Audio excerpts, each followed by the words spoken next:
I'm going to bless you if you let me. If you let me. Some of you may don't want to hear this. But I want you to read this in 2006. In 2006, researchers at the University of Pennsylvania took brain images of 5 people while they spoke in tongues. Their research was published in the New York Times. The leader of the study team was Dr. Andrew Newberg, who arrived at this conclusion. Watch this conclusion. Stop right there. Hold on, watch this.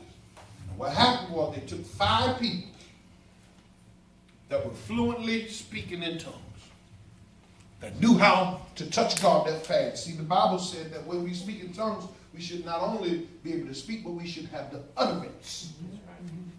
So there's some people that just speak when they feel the presence, but some people can utter, meaning that they can usher in the Spirit. They go with him. He go with them. All right, now watch this. These are 5 trained by God speaking in tongue people that they did research on in Pennsylvania, University of Pennsylvania, where they put the thing on their head and scanned the brain images. They looked at their brain while they were speaking in tongues. Now read, watch this. We noticed a number of changes that occurred functionally in the brain. Our finding of decreased activity in the frontal lobes during the practice of speaking in tongues is fascinating because these subjects truly believe that the Spirit of God is moving through them and controlling them to speak. Our brain imaging research shows that these subjects are not in control of the usual language centers during this activity, which is consistent with their description of a lack of intention control while speaking in tongues. Come on, read it. When they prayed in tongues, their frontal lobes, the willful of the brain we use to think and control what we do, were quiet. Stop right there. So the frontal lobes that are part of the brain that when you say, lift your arm up,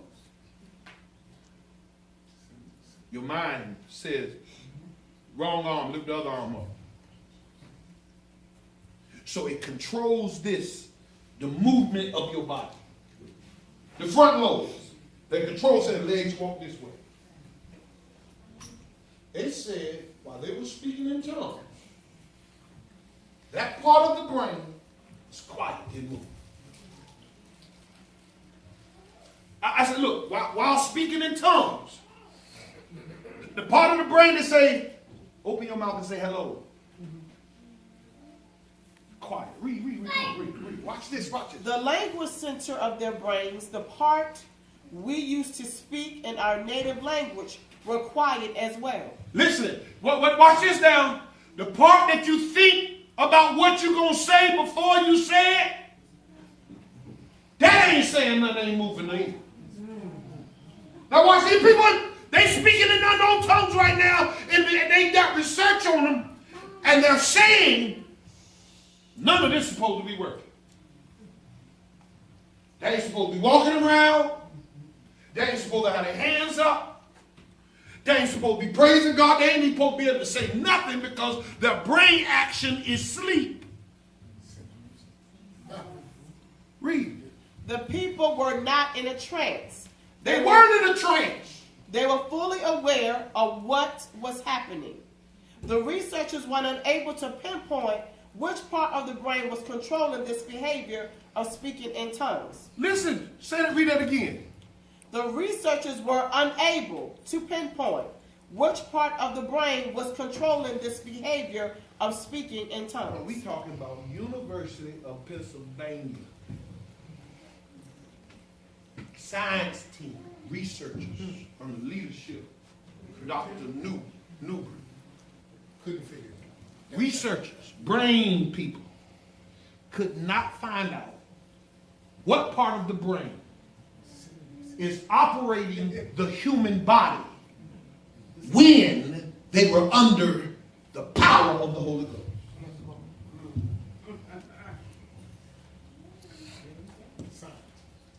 That's it, honey.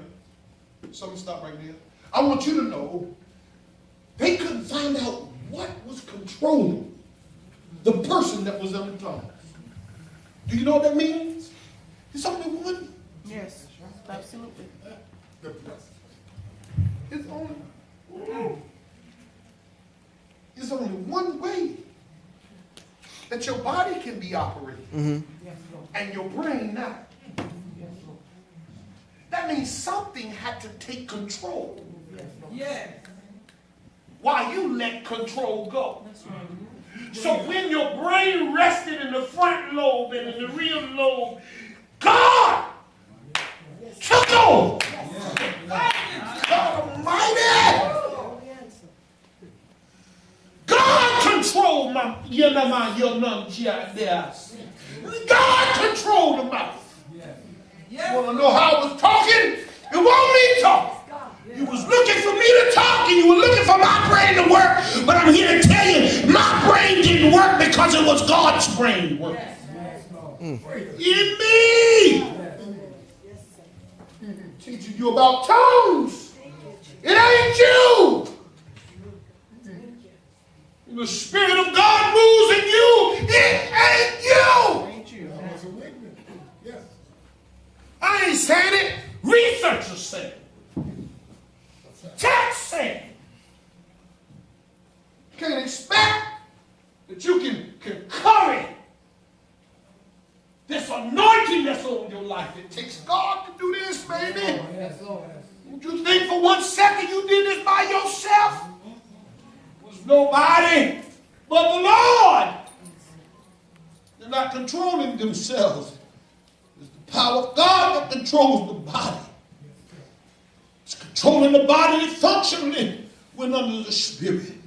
So who is the one entitled to this miraculous gift? Speaking in unknown tongues is the most common spiritual gift in the New Testament. The day of Pentecost, Acts, the 2nd chapter and the 4th verse, it speaks of 120 original disciples receiving the gifts of speaking in tongues. And all of them were enabled with this gift. Gift of speaking in tongues of no special people, nobody special, but in all of God's children who believes in his power. The Bible speaks of no other gifts being given freely as speaking in tongues.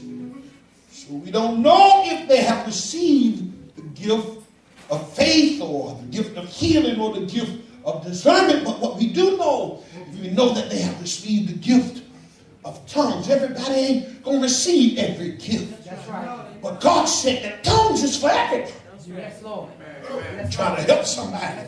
If you ain't got it, it's for everybody. It's not just for one person. It's not just for two people. The gift of tongues is not reserved for a select few. Apostle Paul made it very clear. 1 Corinthians 14th verse and 14th chapter, the 5th verse, that he wanted everything to leave. He wanted everybody to speak in unknown tongues. He said, I would, like every one of you, to speak in tongues. But I'd rather have you prophesy. You must understand the difference between prophecy and speaking in tongues. Many of us have been taught that speaking in tongues is not to be done in church. Paul makes this statement to clarify the difference between speaking in tongues and prophesying. Prophecy is nothing more, is not more important than speaking in tongues.